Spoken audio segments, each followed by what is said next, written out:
The command center fell silent, not because of a siren, not because of orders, but because a janitor in a faded blue uniform dared to speak. "It means hold position, not advance," he said quietly, correcting a critical mistranslation in Arabic that had just put 5 international units at risk. The general turned, incredulous, eyes locking onto the man with graying hair and a mop in hand. "How the hell do you know that?" The janitor didn't flinch. "Because I spent 30 years listening, before anyone noticed me pushing this cart." No one laughed. No one moved. In that stillness, something shifted, because within the silence stood Harold Vance, once forgotten, now surrounded by officers who suddenly looked unsure. They had no idea that by the end of the week it wouldn't be Harold adjusting to them. It would be the world learning to stand at attention. Some men leave the battlefield, but the battlefield never truly leaves them.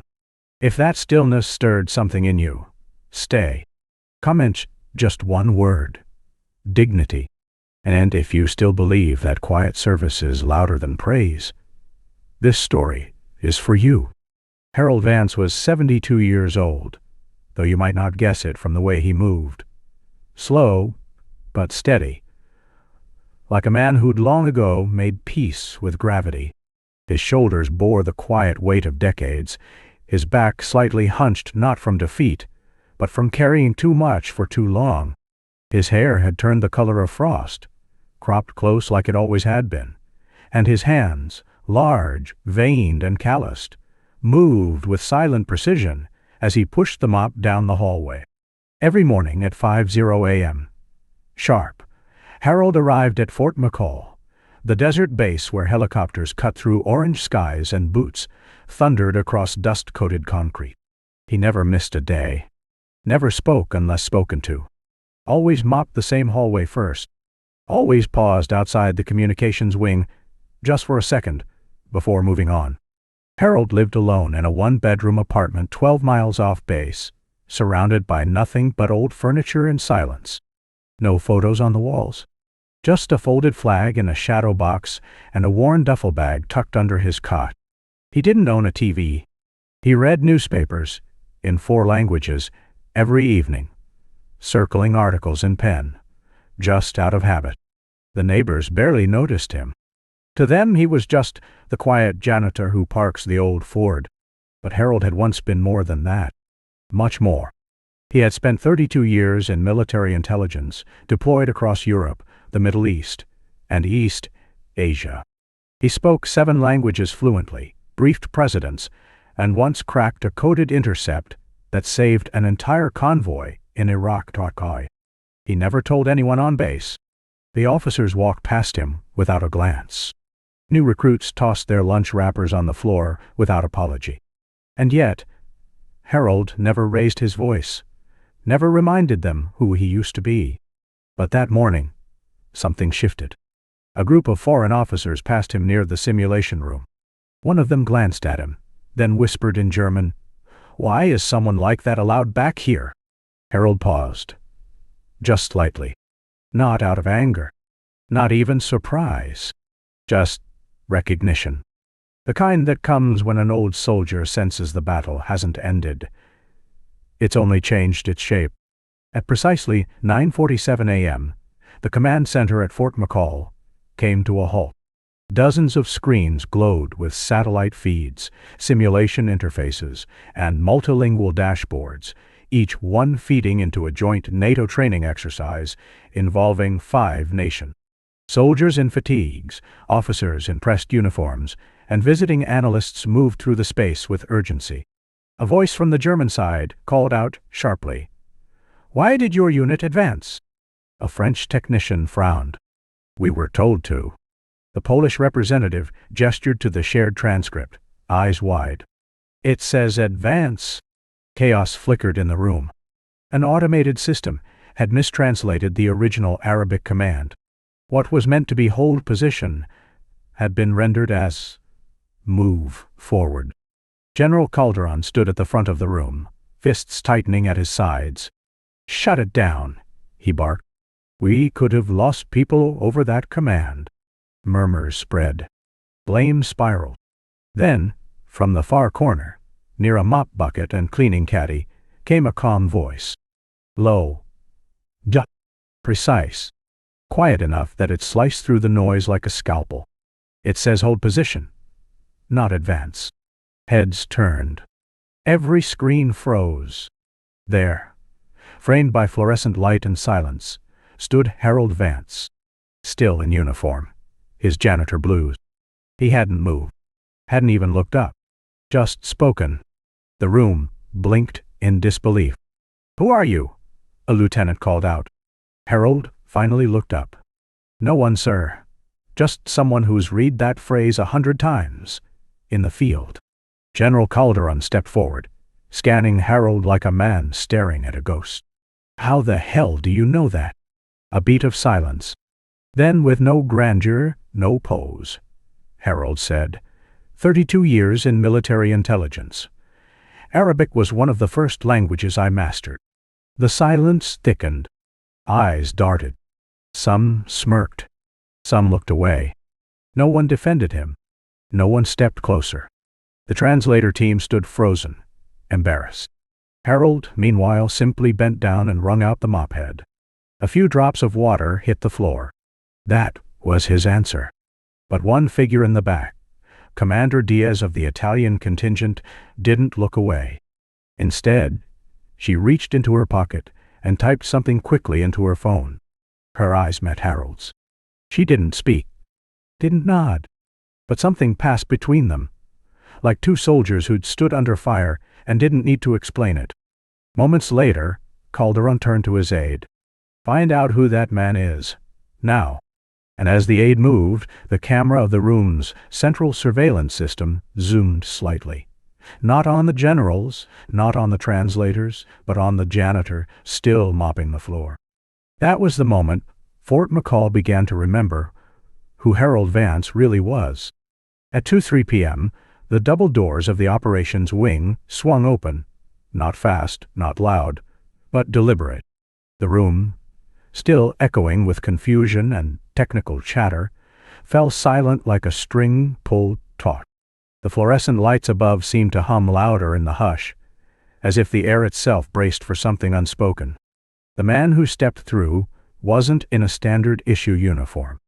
He wore a dark, tailored military jacket, the lapels trimmed with silver thread, bars of service gleaming in strict formation across his chest.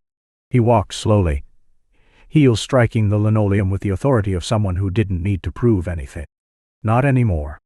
Colonel Elias Wren.I, 61, former Chief of Joint Multinational Intelligence. The kind of man who didn't just walk into a room, he bent the shape of it. His jaw was clenched, clean-shaven. Hair sharp gray, combed with military precision. His boots, polished to a mirror gloss, carried 35 years of global operations across deserts, war rooms, and back-channel meetings that never made headlines. But it was his eyes that arrested the room, steel gray, calculating, as if he were already scanning threat vectors and measuring truth in the tremble of shoulders. He didn't look left or right, just walked forward, past stunned translators and frozen generals, until he reached the center of the room, where Harold Vance still stood beside his mop bucket, quiet and composed. Elias stopped beside him. No salute. No handshake. Just a slow turn of the head, eye to eye. And in that glance, an entire history passed between them. Former field partners in shadow operation. Missions unspoken. Lives saved. Burdens carried. Elias finally turned to General Calderon, whose mouth had parted slightly in recognition. "Is there a problem here?" The words weren't loud, but they weighed heavy, settling into every corner like smoke in a sealed chamber. Calderon straightened, lips tightening. "No, sir, not anymore." Elias nodded once, then turned toward the translation screen, scanning the earlier misfire. He raised a single brow. "This phrase, this is what caused the holdup." The technicians nodded. No one spoke. "Then, I suggest you listen more carefully to the ones who understand both the language and the silence between the lines. He stepped aside, not toward a podium, not toward power, but toward Harold. Rested a hand on the man's shoulder. "Me. Not for show. Not for audience. Just two soldiers, acknowledging that the mission had never really ended." Then Elias looked toward the door. "Let's finish what they started." And with that, the atmosphere shifted. Officers who had once dismissed Harold now stood a little straighter. The command center came back to life, not with noise, but with reverence. And those who still doubted said nothing at all. No one needed an introduction. Everyone knew what came next. The operations floor was quiet now, unnaturally so. Screens blinked in silence, technicians paused mid-keystroke, and even the low hum of machinery seemed to still. Colonel Elias Wren stood tall, his presence like a steel beam driven into the center of the room. Beside him, Harold Vance remained wordless, hands behind his back, as if returning to some internal formation only men forged by decades of war could summon. Across from them, Major Dean Lancaster leaned against the control table, arms folded, a crooked grin on his lips. He looked at Elias like a man who believed reputation was paper, and time had yellowed it. "You're telling me we're letting a janitor dictate military translation protocols now," he said, loud enough for everyone to hear. "What's next? Lunch ladies coordinating airstrikes?" No one laughed. No one dared. Elias took one slow step forward, his boots pressing into the silence like punctuation. "Major Lancaster," he said, calm and razor-thin, "do you know what Operation Quiet Scepter was?" Dean blinked. His grin twitched, unsure. "Some Cold War relic?" Elias reached into his breast pocket and unfolded a sheet of official letterhead, creased, old, but unmistakably marked. A declassified commendation signed by a NATO commander. The operation that prevented a multinational standoff in 1987. This man, he motioned slightly toward Harold, was its linguistic backbone. 7 languages. 2 weeks. No sleep. 0 casualties. Dean scoffed, but his arms dropped just slightly from his chest. Ancient history. Tall. Elias didn't raise his voice. He didn't need to. You see this man as a janitor. But every protocol you've studied, every translator you've hired, every operation you've observed, they've all stood on foundations he helped build. You're not mocking a man. You're mocking the very scaffold holding you upright. You're mocking the very scaffold holding you upright. Harold still hadn't spoken. He didn't have to. He was the eye in the storm, and Elias was the thunder. Dean opened his mouth again, but Elias cut him off, not with words, but by turning the commendation around. On the back, scribbled in Harold's handwriting, were field terms, emergency callouts, idiomatic warnings, translations that had saved lives before Dean had even graduated college. "You've made this personal, Major." But to him, it never was. He came here to clean floors, not egos. The room held its breath. Dean's jaw moved, but no sound came. He looked down, just a flicker, but enough. A retreat not of steps, but of certainty. And in that precise moment, the air shifted. Nobody clapped. Nobody moved. But the message had landed. Not in shouts. In silence. A silence louder than anything Lancaster could summon. A silence that wrapped around his pride like cold steel, bending it inward. From behind Elias, Harold finally raised his eyes. Not angry, not triumphant, but settled. The kind of look that comes from knowing who you are, even when the world forgets. Dean Lancaster blinked twice. His mouth tightened. But the grin was gone. And in its place, the first crack of fear. The footage played on the screen behind Elias was barely 30 seconds long, but it silenced the entire operations room. Grainy, time-stamped, and recorded from a corridor security cam just outside the simulation wing, it showed exactly what everyone had overlooked. Dean Lancaster, hours before the exercise, entering the control room unauthorized, hands fumbling with the interface. Minutes later, The same mistranslation that almost collapsed a five-nation operation. No one said a word. Dean, who'd moments ago carried himself like the most self-righteous man in the room, now sat still, face drained of color, lips parted but silent. His eyes darted, looking for an exit that wasn't there. He opened his mouth to speak, but all that came out was, "That's not what I was." It wasn't intentional. Elias didn't even blink. Intentional or not, your access level doesn't authorize interference. Harold didn't move from his seat. He didn't gloat, didn't even lift his head. He just folded his hands calmly and let the truth do its work. Across the room, someone exhaled like they'd been holding their breath for too long. Then Captain Mira, the Israeli signals officer, quietly said what everyone was thinking.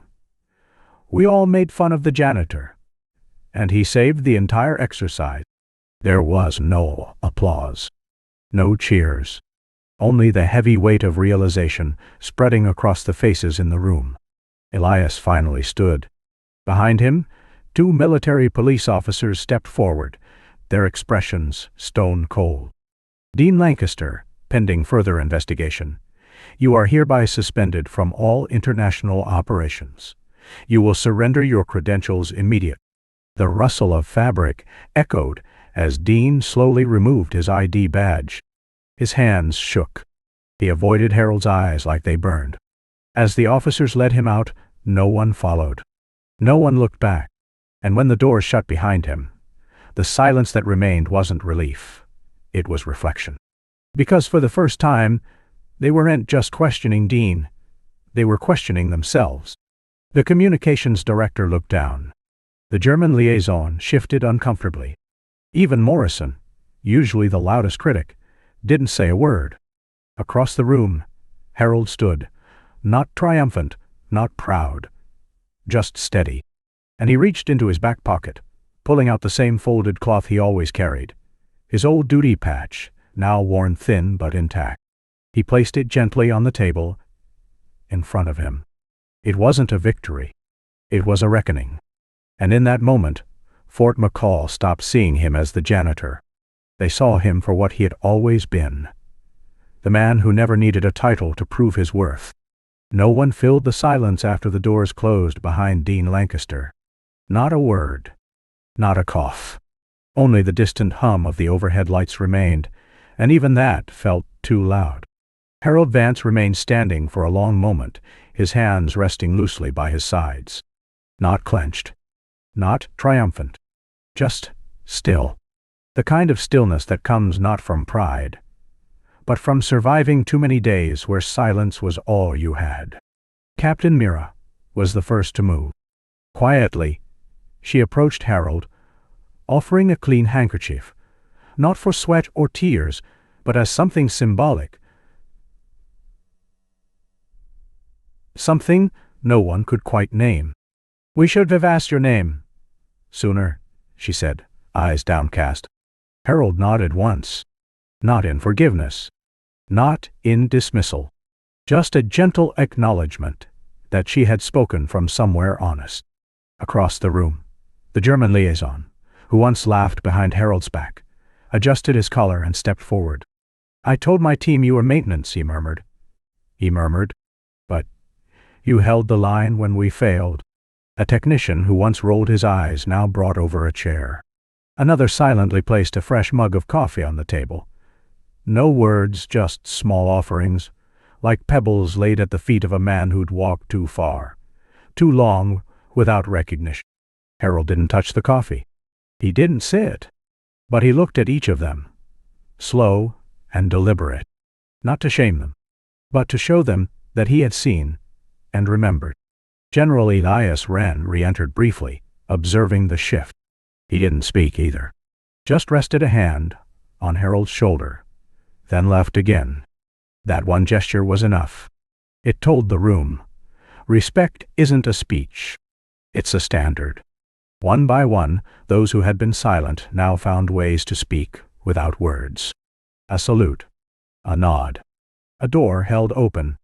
The air didn't lighten, but it shifted, less like a storm, more like the first wind after it passes. Harold finally looked down at the old duty patch on the table, creased, softened by years of being carried in a back pocket. He picked it up gently, brushed it off, then folded it once more. "I never needed them to salute me," he said softly, almost to himself. "Just needed to know I hadn't disappeared." And in that moment, something settled. Not in him, but in them. Because they realized it wasn't Harold who had vanished. It was their ability to see. From that day forward, the janitor's office no longer had his name on the door. It had a plaque, one no one dared polish without care.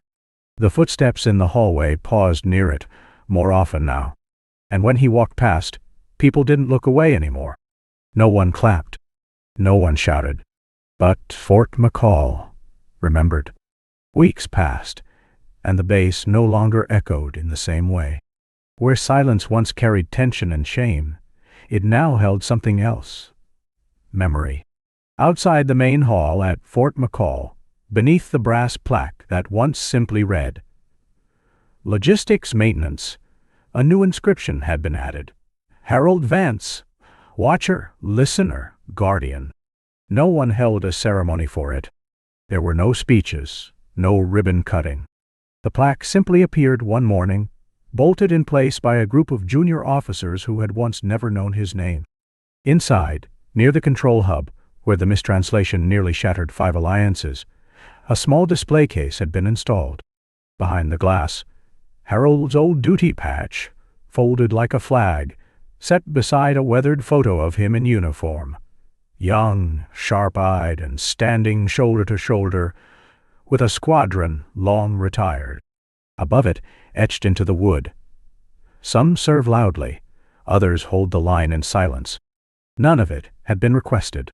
Every change had been made quietly, by the people who'd once turned away. General Elias Wren never said more than he had to. But a month after the incident, he was seen sitting alone on the bench outside Harold's usual mop closet for nearly an hour. He didn't go inside.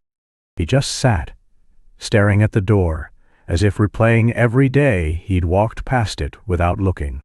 The story began to spread, not through official channels, but through whispers, journal entries, and phone calls between old friends. A visiting Air Force cadet posted a photo of the plaque with the caption, "They said he was just a janitor. They didn't know he translated the world." Within days, the post had thousands of shares. And veterans from units Harold had once supported began to write in. High schoolers from the town nearby visited the base on a field trip and stopped longest at the glass case.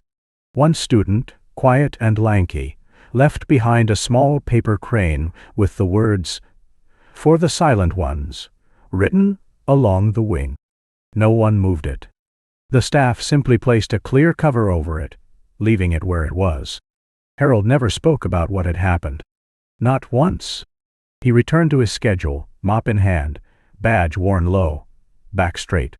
But people noticed that when he walked the corridor, others walked slower beside him. The base commander began holding weekly briefs on unseen vigilance, naming the session after Harold without saying so. And when promotions were handed out, a small line appeared on the citations. "Let us never overlook those who stand unseen."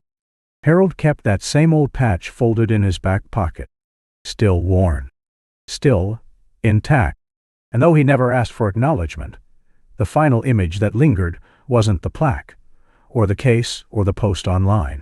It was this: a janitor walking through the heart of a base that finally, quietly, stood with him. The cafe was nearly empty, only a few murmurs drifting from the back, the soft clatter of cups being stacked for the night. Outside, the wind pressed gently against the windows, but inside, the world was still.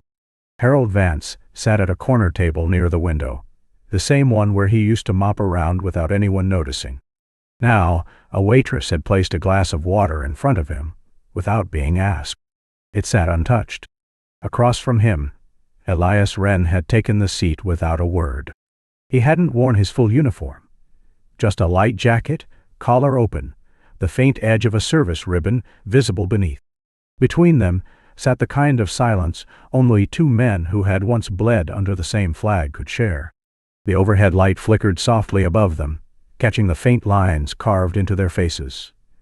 Years of war, of time, of words never said. They didn't need to speak. But after a long minute, Elias finally asked, almost under his breath, "Still carry it?" Harold didn't answer with words. He reached slowly into his jacket pocket and pulled out the patch, creased, faded, the threads frayed but intact. He laid it down gently between them. Elias looked at it like he was seeing a wound and a medal all at once. Then, with the same deliberate quiet, Elias slid a small object across the table. A coin. Not just any coin, but a challenge coin. Heavy and stamped with the crest of the Defense Intelligence Command. Elias had carried it for decades. His voice barely rose above the hum of the old ceiling fan. "You caught something no one else did. That saved 5 nations from going blind." Harold didn't move to take the coin. He only looked at it. Then at Elias. "Took me long enough to see what you'd been holding up," Elias added, his voice cracking in places. The old jukebox at the far end of the room, dusty but still loyal, began playing a song from another era. Low crooning, something about letters and promises made far from home. Elias reached over and placed his hand gently on Harold's forearm. Not with force, not with apology, just with gravity. That kind of weight only someone who once gave orders to entire divisions could place into a single touch. No one else in the cafe paid attention. But something shifted. Even the waitress who came to refill the water hesitated, then quietly walked away. Outside, the last light of dusk filtered in through the blinds, drawing long amber lines across the table. Neither man said another word. And when they stood, Harold folding the patch back into his jacket, Elias leaving the coin where it lay, it wasn't ceremony. It was understanding. As they walked out together, side by side but not in step, the door creaked open and let in the night air. Behind them, the patch and the coin remained, 2 relics in the quiet corner of a place that had finally learned how to remember. It began quietly, like most things Harold Vance ever stood for. Not with headlines or ceremonies, but with whispers in places that mattered more than news stations ever could. In the local high school, a history teacher paused mid-lesson and pulled out a folded newspaper clipping, one that hadn't yellowed yet. She didn't say much, just taped it beside the class flag and left it there. "Some stories," she whispered, "you feel more than you teach." At the town's old barbershop, a laminated photo of Harold had appeared beside the mirror, next to the shelf of aftershave bottles and baseball calendars. Kids waiting for a trim looked at it, not sure why. But they kept looking. And outside the small public library, someone had carved his name, quietly, in the wooden bench beneath the flagpole. Not a plaque, not an announcement, just there. As if the grain of the wood itself remembered him. His story traveled without him saying a word. It passed through front porches, Sunday sermons, softball dugouts. Folks who once turned their backs now told their kids, "He used to mop that cafe." Whole town forgot. Not anymore. Teenagers, boys who once joked too loudly, started holding the door open when they saw someone older behind them. A girl at the middle school started asking her grandfather questions about his service. He'd never talked about Korea, but he did now. Someone noticed the flag outside town hall was frayed. 2 high school seniors took it down themselves, folded it with YouTube's help, and brought a new one. No one told them to. They just did it. At the diner, the stool Harold once cleaned was never sat on again. They left it empty. The kind of empty that means something. Elias Wren never said another public word about that day. But people saw how he paused when he passed the cafe. Saw the way he touched the brim of his cap without breaking stride. It was Elias who made the small wooden box, walnut with a glass top. Inside, Harold's patch and the challenge coin Elias had once left behind. He didn't lock it, just left it in the town library, beneath the window that faced the flag. One morning, a boy, barely 10, stood in front of that box for a long time. He didn't touch anything. Just read the name, looked at the patch, and then, without a word, walked outside and saluted the wind. Not everyone noticed, but the right people did. And as the breeze lifted the flag above the cafe, clean, new, catching sunlight just right, you could almost hear it in the rustle of the fabric. That some things don't have to be shouted to be remembered. Some names don't need to be carved in stone to last forever. The cafe never held a ceremony. No speeches, no applause. Just a new flag, raised every morning by the same old man in a faded jacket, Harold Vance, and a chair no one dared to sit in again. On that final morning, Elias stood beside his father, both watching the breeze lift the stars and stripes into the quiet sky. "I guess respect doesn't need to be loud," Elias said softly. Harold didn't answer right away. He adjusted the flag's rope, stared out at Main Street where the town moved slower now, more careful. Then he looked to his son. "Just don't wait till a man's gone to stand with him," he said. "That's all I ever wanted them to learn." A single car stopped. A woman got out, placed her hand over her heart. She didn't say a word. Inside the cafe, the jukebox stopped mid-song. No one moved. No one spoke. Even the coffee machine held its breath.